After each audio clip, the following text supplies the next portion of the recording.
नमस्कार दोस्तों, स्वागत है आप सभी का आज के मुख्य समाचार के इस वीडियो में, जहां हम आपके लिए हर दिन लेकर आते हैं देश और दुनिया की तमाम बड़ी खबरें। एक एक करके 50 बड़ी खबरों को सिर्फ 10 मिनट में जानेंगे। वीडियो के साथ अंत तक बने रहें। साथ ही आपसे एक छोटी सी रिक्वेस्ट है, अगर आपने अभी तक इस वीडियो को लाइक नहीं किया तो लाइक जरूर कर दे। साथ ही वीडियो के नीचे दिए गए लाल रंग के सब्सक्राइब बटन को जरूर दबा लें और इस घंटी को भी दबाएं ताकि आपको दिन भर की बड़ी खबरों की जानकारी लगातार मिलती रहे। तो चलिए दोस्तों, वीडियो को फटाफट शुरू करते हैं। मूल कोरोना से बनी एंटीबॉडी नए वेरिएंट से लड़ाई में मददगार नहीं, शोध में आया सामने। जी हाँ, कोरोना वायरस का कहर जारी है। इस खतरनाक वायरस के नए वेरिएंट चुनौतियां बढ़ा रहे हैं। महामारी के शुरुआती दौर में कोरोना की चपेट में आने वाले पीड़ितों के शरीर में बनी एंटीबॉडी को लेकर एक नया अध्ययन किया गया है। इसका दावा है कि मूल प्रकार के कोरोना से संक्रमित होने वाले लोगों में बनी एंटीबॉडी नए वेरिएंट से मुकाबले में मददगार नहीं हो सकती, क्योंकि यह एंटीबॉडी नए वेरिएंट से अच्छी तरह जुड़ नहीं पाती है। महामारी के प्रारंभिक दौर में कोरोना के मूल प्रकार ने दुनिया भर में कहर बरपाया था। इसके बाद कोरोना के कई नए वेरिएंट सामने आए, जिनमें से कुछ मूल स्वरूप से ज्यादा संक्रामक पाए गए हैं। शोधकर्ताओं ने अध्ययन में कोरोना के स्पाइक प्रोटीन के खिलाफ एंटीबॉडी पर गौर किया। शोधकर्ताओं का कहना है कि शरीर के मुख्य एंटीबॉडी रिस्पॉन्स से वायरस का बचकर निकलना चिंता बढ़ाने वाली बात है। और अगली बड़ी खबर की बात करें तो जल्द ही जानवरों के साथ क्रूरता करने पर लगेगा 75,000 रुपए का जुर्माना और 5 साल की हो सकती है जेल। जी हाँ, जल्द ही जानवरों को घायल करने या मारने वाला व्यक्ति 50 रुपए का जुर्माना भरकर भाग नहीं सकता है। सरकार ने 60 साल पुराने PCA कानून में संशोधन के लिए एक मसौदा तैयार किया है। इसमें किसी व्यक्ति या संगठन के कार्य से पशु की मृत्यु होने पर जुर्माना 75,000 रुपए या पशु की लागत का 3 गुना करने का प्रस्ताव दिया गया है। इसके अलावा 5 साल तक की सजा या दोनों का प्रस्ताव दिया गया है। मसौदे में 3 श्रेणियों में अपराधों का प्रस्ताव दिया गया है। इसमें मामूली चोट, बड़ी चोट जो अस्थायी विकलांगता का कारण बनती है और क्रूर अभ्यास के कारण पशु की मृत्यु शामिल है। मसौदे के तहत विभिन्न अपराधों के लिए 750 रुपए से लेकर 75,000 रुपए तक के जुर्माने और 5 साल तक की जेल की सजा का प्रावधान किया गया है। और अगली बड़ी खबर की बात करें तो चीन अब तिब्बत के लोगों को जबरन सेना में कर रहा है भर्ती। ट्रेनिंग देकर LAC पर भारत के खिलाफ करेगा तैनात। जी हाँ, वास्तविक नियंत्रण रेखा में लगातार मिल रही नाकामयाबी और परेशानी के बाद अब चीन नई चाल चलने की फिराक में है। चीन ने तिब्बत के लिए एक खास कानून निकाला है, जिसके अंतर्गत भारत के साथ लगते तिब्बत के इलाकों में रहने वाले लोगों को हर घर से 18 से 40 साल तक के उम्र के एक व्यक्ति को चीनी मिलिशिया में शामिल होना जरूरी होगा। ये अनिवार्यता चीनी नागरिकों के लिए नहीं बल्कि तिब्बत के लोगों पर जबरन थोपा जा रहा है। पेंगांग के दक्षिणी छोर पर भारतीय स्पेशल फ्रंटियर फोर्स के कब्जे के बाद से ही चीन ने तिब्बतियों की मिलिशिया फोर्स तैयार करने में तेजी लाई है। तिब्बतियों को अपनी सेना में शामिल करके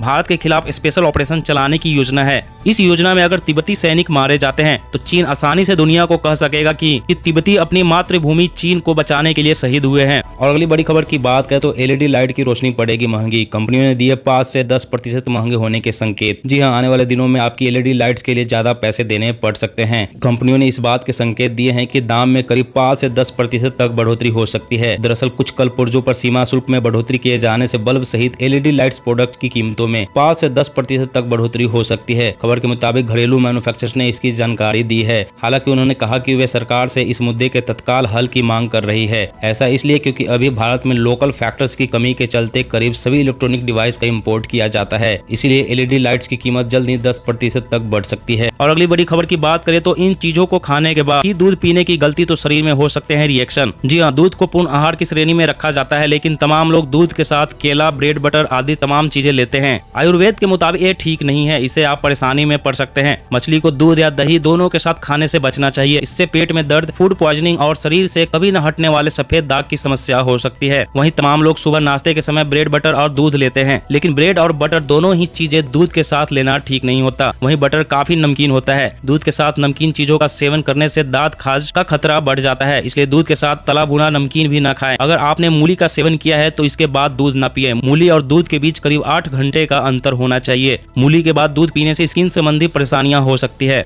और अगली बड़ी खबर की बात करें तो हाईवे पर हादसा होते ही एम्बुलेंस को हो जाएगा खबर, बनेगा ऐसा हाईटेक सिस्टम। जी हाँ, सड़क हादसा होते ही तुरंत घायलों का इलाज मिले, इसके लिए सड़क परिवहन और राजमार्ग मंत्रालय एक अहम योजना पर काम कर रहा है। ऐसी तकनीकी व्यवस्था करने की तैयारी है कि राष्ट्रीय राजमार्गों पर सड़क हादसा होते ही तुरंत एम्बुलेंस और पुलिस को खबर हो जाएगी। GPS सिस्टम से लैस एम्बुलेंस की व्यवस्था होगी। इसी तरह सड़क हादसों को रोकने की दिशा में भी मंत्रालय कई नई योजनाओं पर कार्य कर रहा है। रोड सेफ्टी की दिशा में इमरजेंसी रिस्पांस मैकेनिज्म पर काम चल रहा है। Ambulance, police control room, hospital सभी के एक नेटवर्क से जुड़ने से सड़क हादसे के शिकार लोगों को तुरंत इलाज मिलना संभव होगा और राहत एवं बचाव कार्य में भी सुविधा होगी। वहीं सड़क हादसे के शिकार लोगों के लिए कैशलेस ट्रीटमेंट स्कीम भी शुरू होगी। योजना लॉन्च होने के बाद सड़क हादसे के शिकार लोगों का 2.5 लाख रुपए तक का इलाज मुफ्त हो सकेगा। और अगली बड़ी खबर की बात करें तो कटे फटे नोट पर आई बड़ी खुशखबरी। ग्राहकों के लिए आरबीआई ने सभी बैंक को दिए ये निर्देश, अब आसानी से करवा सकेंगे एक्सचेंज। जी हां, अक्सर एटीएम से कटे फटे नोट निकल आते हैं और फिर लोग परेशान हो जाते हैं। लोग सोच में पड़ जाते हैं कि अब इस नोट का क्या किया जाए। किसी दुकान वाले को देने पर वे लेने से इनकार कर देते हैं। लेकिन अगर कभी आपके साथ ये मामला होता है तो फिर बिल्कुल घबराएं नहीं, आप आसानी से कटे फटे नोट को बदल सकते हैं। आरबीआई का नियम साफ कहता है, अगर एटीएम से कटे फटे नोट निकलते हैं तो बैंक बदलने से इनकार नहीं कर सकता है। एटीएम से निकले कटे फटे नोट को आप उस बैंक में ले जाइए जिस बैंक से वो एटीएम लिंक्ड है। वहां जाकर आपको एक एप्लीकेशन लिखनी होगी। एप्लीकेशन के साथ एटीएम से निकला उस स्लिप की कॉपी भी लगानी होती है। अगर स्लिप नहीं निकली है तो फिर मोबाइल पर आए ट्रांजैक्शन डिटेल की जानकारी देनी होगी। आप जैसे ही बैंक को सारा ब्यौरा देंगे, आपको हाथों हाथ दूसरे नोट बदल कर दे दिया जाएगा। और अगली बड़ी खबर की बात करें तो एसबीआई ने जारी किए नए नियम। कम बैलेंस पर एटीएम का किया इस्तेमाल तो लगेगा जुर्माना। जी हां, आपके साथ कई बार ऐसा हुआ होगा जब एटीएम से कैश निकालने की कोशिश की हो, लेकिन कम बैलेंस होने की वजह से ट्रांजैक्शन फेल हो गया हो। अब तक तो आपकी ये गलती माफ कर दी जाती थी, लेकिन अगर आप अब एसबीआई के एटीएम से कैश निकालने पर फिर से गलती कर देते हैं तो आपकी जेब पर भारी पड़ेगा। एसबीआई के नए नियमों के मुताबिक अगर आपके खाते में जमा रकम से ज्यादा कैश एसबीआई के एटीएम से निकालने की कोशिश की तो आपको 20 रुपए और जीएसटी बतौर जुर्माना देना होगा। भले ही आपसे गलती से हुआ हो, लेकिन ये गलती आपको भारी पड़ेगी। जुर्माना से बचने के लिए आप अपने खाते पर जमा राशि की जानकारी रखें। और अगली बड़ी खबर की बात करें तो नैनीताल में खाना पीना, टैक्सी और होटल सबके रेट बढ़े। घूमने जा रहे हैं तो बढ़ा ले अपना बजट। जी हां, उत्तराखंड की मशहूर पर्यटन नगरी नैनीताल में घूमना अब पहले से ज्यादा महंगा हो गया है। अगर आप नैनीताल घूमने की प्लानिंग कर रहे हैं तो आपको अपना बजट बढ़ाना पड़ेगा। नैनीताल के दर्शन कराने वाले टैक्सी से लेकर यहाँ के होटल, रेस्टोरेंट तक सबने अपनी हर चीज के दाम 25 से 30% तक बढ़ा दिए हैं। खाने पीने, घूमने और मनोरंजन आदि से जुड़े कारोबारियों या सेक्टरों की दलील है, लिहाजा उनकी मजबूरी है कि वो भी दरें बढ़ाएं। टैक्सियों के रेट तो 3/4 के हिसाब तक महंगे हो चुके हैं। राहत की बात सिर्फ यही है कि होटल कारोबारियों ने होटल्स के कमरों के रेट अभी तक नहीं बढ़ाए हैं। पर्यटन कारोबारियों ने नैनीताल के टूर पैकेज का रेट सीधे बढ़ा दिया है। कार से नैनीताल घूमने के लिए पहले जहाँ 1200 रुपए लिए जाते थे, वहीं अब इसके लिए 1500 से 2000 रुपए देने होंगे। इसके अलावा होटलों, ढाबों और रेस्टोरेंट में खाने पीने के दाम 30 से 40% तक बढ़ाए जा चुके हैं। और अगली बड़ी खबर की बात करें तो आप मोबाइल फोन से भी कर सकते हैं असली और नकली नोट की पहचान। जानिए कैसे। जी हां, नेशनल क्राइम रिकॉर्ड्स ब्यूरो यानी कि एनसीआरबी की सालाना रिपोर्ट के मुताबिक पिछले साल सबसे ज्यादा 2000 रुपए के नकली नोट पकड़े गए थे। कई बार बैंक एटीएम से भी 2000 रुपए का नकली नोट निकल आता है। आम लोगों को ऐसी परेशानी से बचाने के लिए भारतीय रिजर्व बैंक यानी कि आरबीआई ने अपनी वेबसाइट पर जानकारी दी है। भारतीय करेंसी नोटों की पहचान करने के लिए आरबीआई का मोबाइल ऐप मनी को आप गूगल प्ले स्टोर से डाउनलोड कर सकते हैं और मनी के जरिए आसानी से नोटों की पहचान की जा सकती है। यह एप्लीकेशन नोट के आगे और पीछे के हिस्सों की जांच करके बताती है कि नोट असली है या नहीं, और एक खास ऐप ऑडियो नोटिफिकेशन के जरिए इस बात की भी जानकारी देता है कि नोट कितने का है। और अगली बड़ी खबर की बात करें तो मोदी सरकार का बड़ा फैसला, नया सिम ले या पोर्ट कराए, अब कराना होगा एक काम, खर्चा आएगा मात्र 1 रुपए।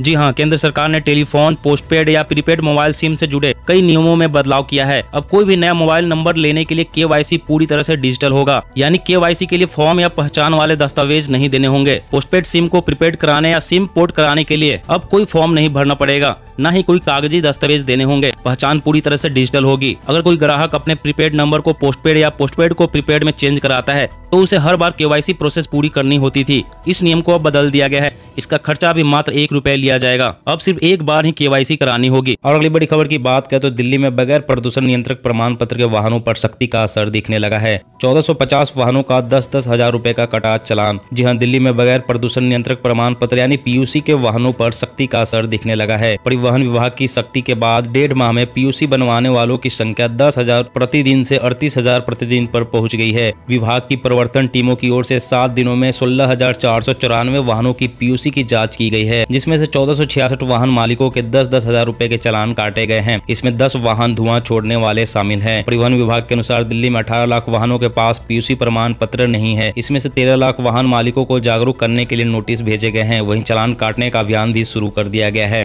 और अगली बड़ी खबर की बात करें तो अब पासपोर्ट पैन कार्ड बनवाने के लिए भटकना नहीं होगा। पड़ोस की राशन की दुकान से ही हो जाएगा आवेदन। जी हाँ, केंद्र सरकार आम लोगों तक सुविधा पहुंचाने के लिए लगातार बड़े कदम उठा रही है। इसी कड़ी में अब आपके पड़ोस की राशन की दुकानों को कॉमन सर्विस सेंटर में तब्दील करने की तैयारी की जा रही है। इसके लिए सार्वजनिक वितरण विभाग ने CSC e governance service India limited के साथ समझौता किया है। इससे राशन की दुकानों की आमदनी में इजाफा होगा। साथ ही लोग राशन लेने के अलावा इन दुकानों के जरिए पैन कार्ड और पासपोर्ट के लिए आवेदन भी कर सकेंगे। यही नहीं, बिजली और पानी के बिल भी यहाँ जमा किए जा सकेंगे। राशन की दुकान वाले CSC केंद्र बिल का भुगतान, पैन आवेदन, पासपोर्ट का आवेदन, चुनाव आयोग से जुड़ी सेवाएं उपलब्ध करा सकेंगे। इस कानून से 80 करोड़ से ज्यादा लोगों को सीधा फायदा मिलेगा। और अगली बड़ी खबर की बात करें तो दिल्ली में अब QR बेस्ड स्मार्ट कार्ड के जरिए बनेंगे ड्राइविंग लाइसेंस। 10 साल तक के रिकॉर्ड पर रखी जाएगी नजर। जी हाँ, भारत में RTO से जुड़े सभी कार्यों को आसान बनाने की प्रक्रिया जारी है। इसी दिशा में कदम बढ़ाते हुए दिल्ली परिवहन विभाग जल्द ही ड्राइविंग लाइसेंस यानी DL और पंजीकरण प्रमाण पत्र यानी कि RC के लिए QR आधारित स्मार्ट कार्ड जारी करने पर विचार कर रहा है। नए ड्राइविंग लाइसेंस में एक हाई माइक्रो चिप का इस्तेमाल किया जाएगा और क्विक रिस्पांस और नियर फील्ड कम्युनिकेशन जैसी विशेषताएं शामिल होगी। स्मार्ट कार्ड पर फीचर चालक या मालिक का स्मार्ट कार्ड जब्त होते ही विभाग DL धारक के 10 साल तक के रिकॉर्ड और पेनाल्टी को वाहन डेटाबेस पर रख सकेंगे। वहीं नए DL विकलांग ड्राइवरों के रिकॉर्ड, वाहनों में किए गए किसी भी संशोधन, उत्सर्जन मानकों और अंगदान करने के लिए व्यक्ति की घोषणाओं के रिकॉर्ड को बनाए रखने में भी सरकार की मदद करेंगे। दोस्तों, आज की खबरों में बस इतना ही। इसी तरह हर रोज काम की खबरें जानने के लिए आप हमेशा हमारे साथ जुड़े रहें। हमारे साथ जुड़ने के लिए वीडियो के नीचे दिए गए लाल रंग के सब्सक्राइब बटन को जरूर दबा दें। साथ ही इस घंटी को भी दबाएं ताकि आपको हर खबर की सटीक जानकारी मिल सके।